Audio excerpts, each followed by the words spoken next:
Politics rarely moves in straight lines. More often, the truth surfaces through accidents, side effects, or people connecting dots they were never meant to connect.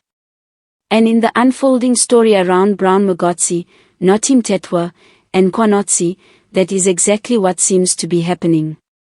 To understand the chain reaction, we need to go back to the year 2012. That was when Jacob Zuma unexpectedly promoted Mkhwanazi to acting National Police Commissioner. A move many insiders found unusual, because Mkhwanazi did not have the traditional seniority or deep policing background normally required for that position. At the time, the appointment raised quiet questions, but those questions never went anywhere publicly. Fast forward to 2025. Mkhwanazi walks into the Madlanga Commission and begins lifting the lid on long-buried internal conflicts inside the police. He speaks of crime intelligence sabotage, political interference, personal vendettas, and shadowy actors behind the scenes. And as his testimony unfolds, a new name suddenly re-enters the picture. Brown Mogotsi. This is where the timeline becomes crucial. Mogotsi testified that he contacted former Police Minister Nathi Mthethwa in August 2025. 1 month before Mthethwa died. But the real shock is that Mogotsi says he contacted him not as a private businessman, but as a crime intelligence contact agent, acting on instructions from his handler. If Mogotsi was instructed to question Nathi Mthethwa about decisions made in 2012, it means someone inside crime intelligence was quietly reopening files from the Zuma-era.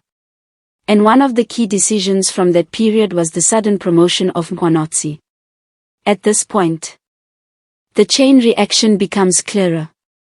Number 1, Mkhwanazi blows the whistle.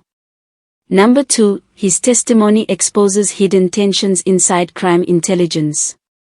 Number 3, that tension triggers renewed interest in old Zuma-era decisions. Number 4, crime intelligence sends Mogotsi to probe Nathi Mthethwa. Number 5, that call touches directly on the 2012 timeline. And number 6, the 2012 timeline leads right back to Mkhwanazi's unusual appointment. This raises an uncomfortable possibility.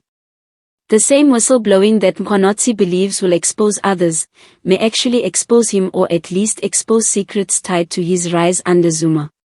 His testimony does two things at once. It brings new details to light about crime intelligence dysfunction. But it also forces renewed attention on why Zuma trusted him, elevated him, and placed him at the center of policing power in 2012. If crime intelligence was already revisiting that old timeline, as Mogotsi's call to Nathi Mthethwa suggests, then the system was suspicious long before the commission ever began. That leads to the larger possibility. Mkhwanazi might be exposing others before they expose him. And by stepping forward now, he may be trying to control the narrative before someone else connects the dots. But he may not have expected that his own whistleblowing would trigger investigators to reopen the very timeline that connects him back to Zuma's networks, hidden loyalties, and internal political maneuvers.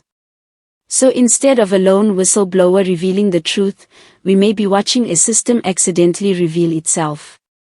The can of worms is open. And every hand that touched it, from Zuma to Nathi Mthethwa, from Mkhwanazi to Mogotsi, is now fully visible.